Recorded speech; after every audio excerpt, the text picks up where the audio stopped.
hurt," I said, voice ruined. "No," Draco answered. "I'm already dead." Myrtle was gone, and the bathroom was hazy around the edges.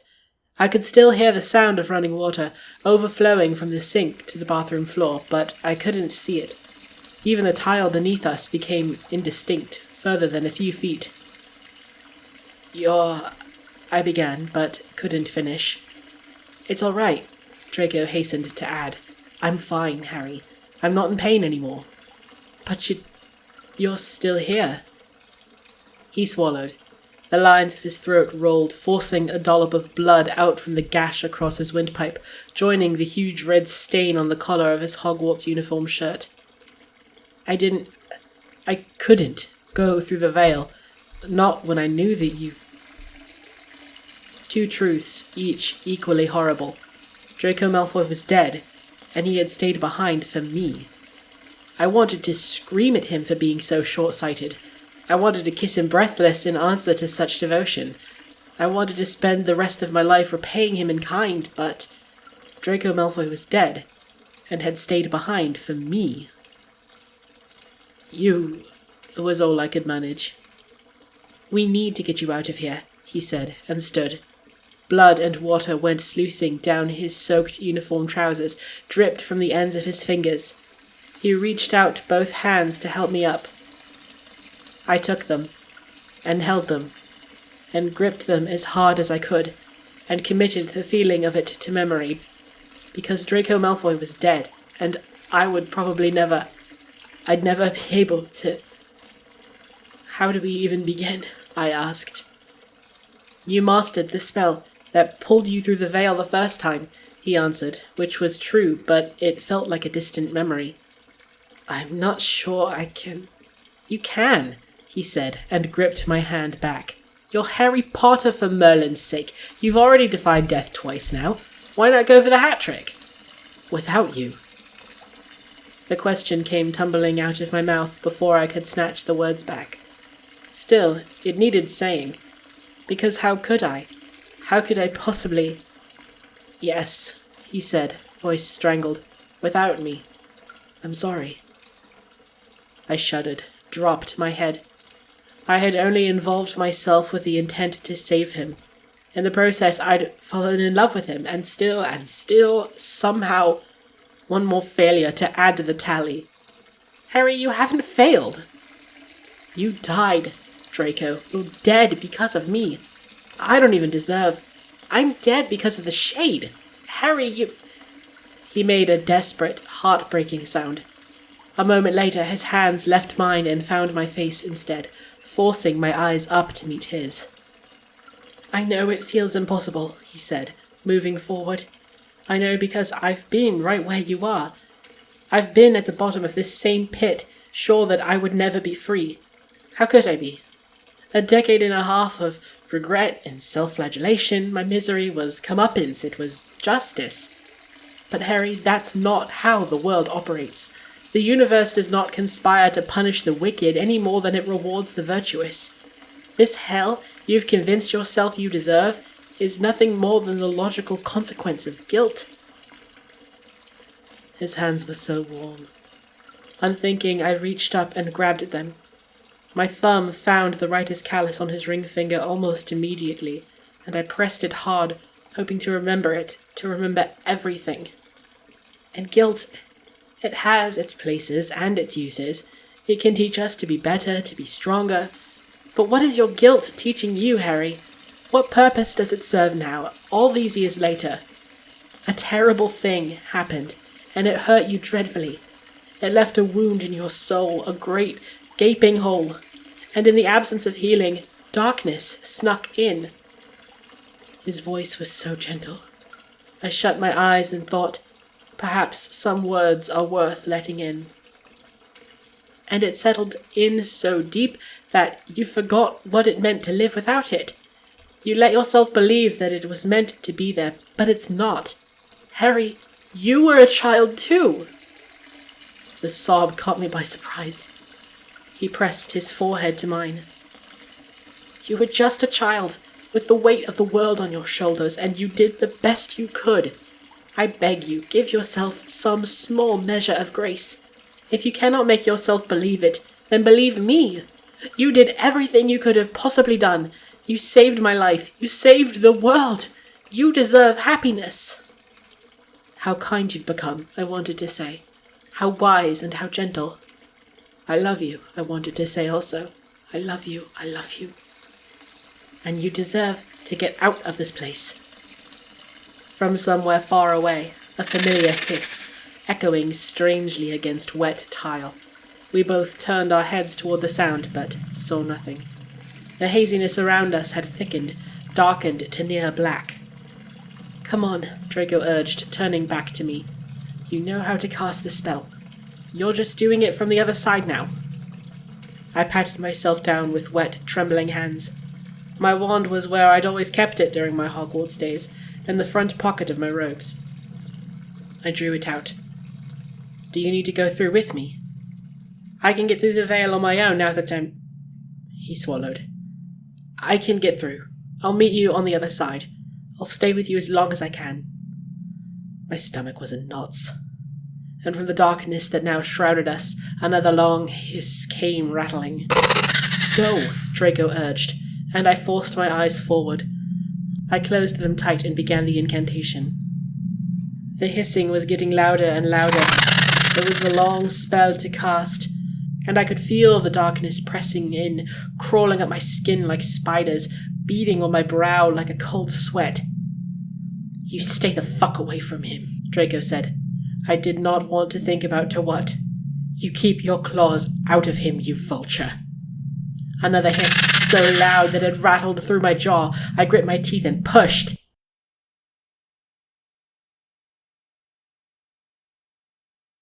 And eventually fell. My vision struggled to adjust, to the darkness and to the insistent rules of reality. I was on the floor, I eventually realized, and being battered by howling wind and cold flecks of rain. As the world came back into reluctant focus, I saw a broken window letting in a storm. Hadn't Draco said these things were supposed to heal themselves? Harry? The voice was coming from behind me, which forced me to look away from the window, and in the process of turning my head I saw him. Throat in ribbons and crusted with dried blood, skin white as marble, eyes open and unfocused and sightlessly staring at the ceiling. Draco, I said, the name a sob. Unthinking, I reached out toward where he lay, with twisted limbs on the parlor floor, gripped his shoulder. The skin was already cold to the touch, even through the fabric of his shirt. No, no, no. Harry, come on, it's okay. I'm okay. I sobbed again, forced my head around. Draco was standing behind me, hazy and transparent, but with the wound that killed him still grimly visible on his throat. His expression spoke of a man who was desperately trying to keep himself together. You're dead, I said. I am, he agreed, voice careful. But you're not. You're back. You're alive. And you deserve happiness, remember? And the first step is getting you out of here. A huge gust of wind came howling through the broken window with a spray of frigid rain. Surely you're not tethered here like I was. You're not a Malfoy, and you've only been here on and off for a few weeks. You should be able to just go, just leave. I dragged myself with enormous difficulty to my feet. My legs shook all the while. I hated seeing him like this, translucent and untouchable, so clearly and undeniably dead. The huge bite-shaped wound on his throat was a nightmare to look at. Harry! I forced my eyes to his face. His expression was set now, urging. Go! One stumbling footstep, then another. Draco moved aside to let me through to the door of the parlor, which led out into the hallway. Boom! From outside, a clap of thunder that shook the whole of the manor. I wondered for a few breathless seconds if this was the storm that would take the building down. It felt like the kind of apocalyptic storm that might be able to pull it off. Then, from behind me. You think you can escape? I spun. There it was, the shade, its huge body bent in half to fit beneath the ceiling of the hallway. I watched, horrified, as it shambled forward a single step, and with one massive hand ripped the small brass light fixture down with a terrible sound of wrenching metal and shattering glass. You think you can outrun your crimes? Expecto Patronum! From behind me, a huge silvery raven burst forth, soaring over my head and directly into the shade with a tremendous rush of magic and air. The shade shrieked and hissed as the raven dove, talons first for its eyes. "Harry, run!" I ran. Down the hall, where ghostly hands reached through the walls and grasped at me, jagged fingernails ripping my robe and slashing at my skin. Through to the foyer, where huge shadows grew like trees around the walls, gnarled branches covering the windows and the doors. "No!" I hissed and barreled toward them, choked with shadowy branches. I pulled at the handle, just barely visible through the darkness, but they did not budge. I drew my wand. Expulso! But magic did not affect it. And from behind, crashing through the hallway, the shade, running at full tilt toward me. You think you will ever be free? It roared and dove toward me. "Relatio!" I cried, and a burst of magic hit it squarely in the chest, sending it flying backward into the stair. Its huge body snapped backward over the railing, then crawled spider-like up the wall and onto the ceiling, eyes huge and teeth flashing, before rocketing back down. You will never leave this place. You belong to me. "Flipendo!" came Draco's voice from my left, which abbreviated its descent and reversed it. "Harry, go!" "The door's barred. Its magic is somehow... Draco swore as he took in the dark energy snarled up the walls. "There's... Come on, out the back." We took off out the hallway as the shade snapped its too long spine back into a usable shape. The walls were bleeding. The doors were screaming. The hardwood under my feet was rotting away, every step crunching and squelching like peat. I kept my eyes forward, on Draco, hovering a few feet in front of me, his silvery form a beacon in the darkness. "I think it's clear up ahead," he said. "Hurry!" Which is when I saw it. Through an archway leading into the sitting room, tucked into a corner beside a large, flickering candelabrum. The desk. The drawer. The resurrection stone. I stopped, dead in my tracks. My mind raced. I had never been sure all those years ago precisely what had brought me back from the dead. Perhaps it was my own will, as Dumbledore had implied. Perhaps it was the stone. Perhaps it was both, or both and something else. But in a moment of clarity, "Harry, what are you doing? Come on!" I knew that I would do whatever I had to, pour into it however much magic was required for the merest chance at bringing Draco back to me. If I deserved happiness, surely so did he. I darted inside. "Harry!" The drawer was locked. I blasted it open with a spell, lacquered wood splintering with a burst of red light. When at last I pulled it open, split up the middle and slightly smouldering. "Harry, it's catching up!" "The stone," I breathed and grabbed it and turned to face him. His eyes found it immediately, small and dark and flickering in the low light in my palm. Lightning flashed behind me, lighting up the sky outside the window. Thunder followed, and Draco's pearlescent eyes were wide. "Harry, I can... We don't have time. Harry, we don't have time for this. It's coming." I could barely hear him. I went forward, reaching out to him. With the resurrection stone in my hand, I could touch him, as solid and warm as flesh and bone and blood, and he startled at the contact. "You deserve happiness too," I told him. "You deserve life." "Harry!"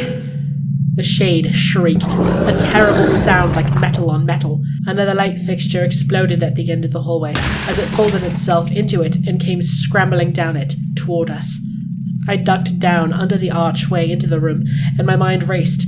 Just as I was wondering how I was meant to get back to Draco's body now, a neat voice with a French lilt cried, "Incendio!" A burst of fire directly at the shade's head. It wailed and recoiled and staggered backward, and the spell continued past and through it, catching a tapestry on the hallway wall, spreading quickly to the peeling wallpaper behind it and the curtains beside it. "Jean and Louise," Draco said, stunned.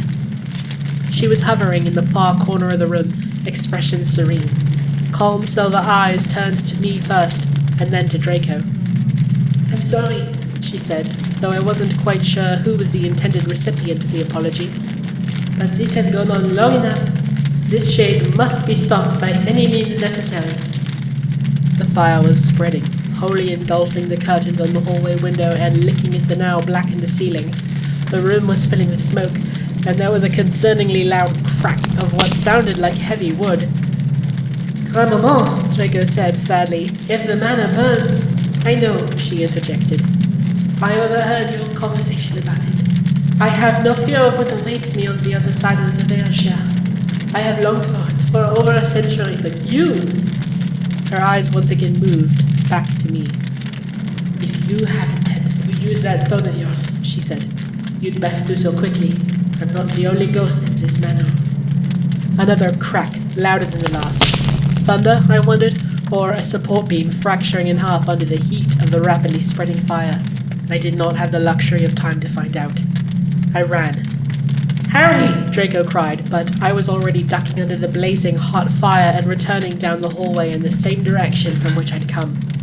The dark, sinister magic was still extant in the foyer, but now those looming black shadows were burning. Thick smoke filled the highest corners of the vaulted ceiling, obscuring the stone carvings. I barely paid it any heed. I went barreling back down the other hall, where the arms that reached out to grasp and claw and pull were also burning, cracks and black skin revealing blazing red-hot cores. "Glacius!" I cried as I went, a burst of cold air forcing them to crumble away like dry ashes, and I kept running.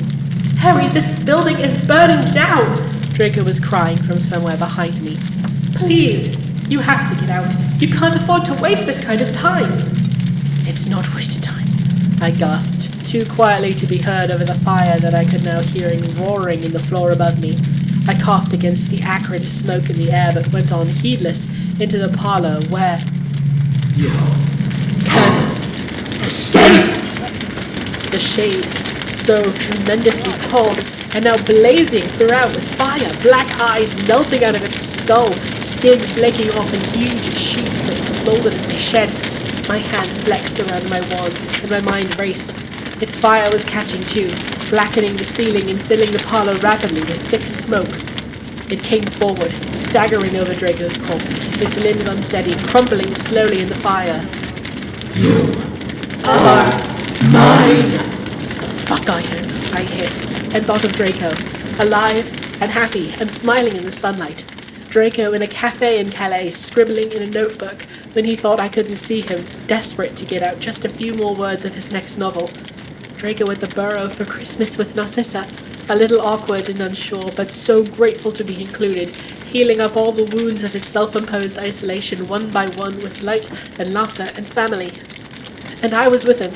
I was smiling in that same sunlight, sat across from him at that cafe table in Calais, urging him to try on the sweater Molly made for him at Christmas. I wanted it. I deserved that kind of love. I deserved to be happy. I told myself and believed it. My patroness came out from the end of my wand like an explosion. The sound the shade made was horrific and deafening, so loud that I thought for sure the walls would come down around me. The stag gored the creature with its antlers, sending showers of embers through the smoky air.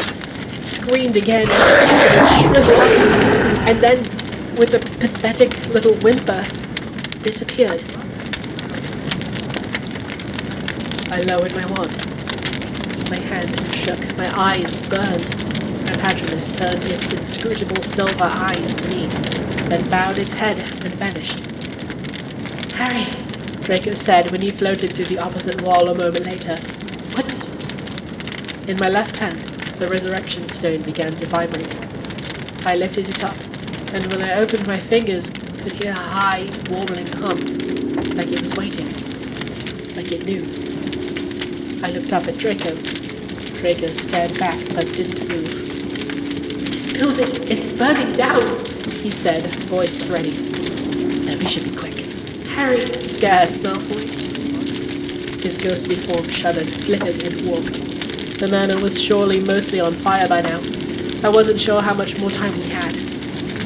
"You wish," he answered, a little weakly, and the resurrection stone lifted from my hand on its own accord.